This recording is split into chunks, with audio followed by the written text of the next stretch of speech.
జై శ్రీమన్నారాయణ. భగవద్బంధువులారా, ఇది మా ఊళ్ళో ఉన్న గోదా సమేత చెన్నకేశ్వర స్వామి గుడి.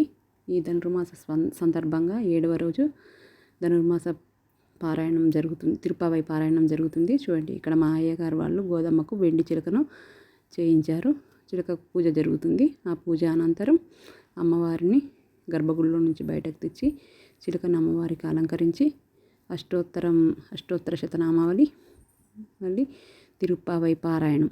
చూడండి, అందరూ తిరుప్పావై పారాయణం ఎలా శ్రద్ధాభక్తులతో ఎలా చదువుతున్నారో చూడండి. అమ్మవారిని పాశురాలు, ఈరోజు 7వ పాశురం. చూడండి పాశురాలు ఎలా చదువుతున్నారు.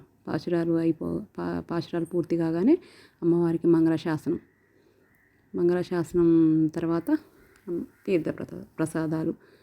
చూడండి, ఇలా 30 రోజులు ఈ పాశురాలను చదువుతూ అమ్మవారికి మంగళహారతులు తీసుకొని వచ్చి మంగళహారతులు ఇస్తారు.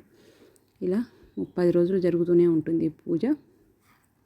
తర్వాత భోగి రోజు భోగి కళ్యాణం, గణనీయంగా భోగి కళ్యాణం చేస్తారు.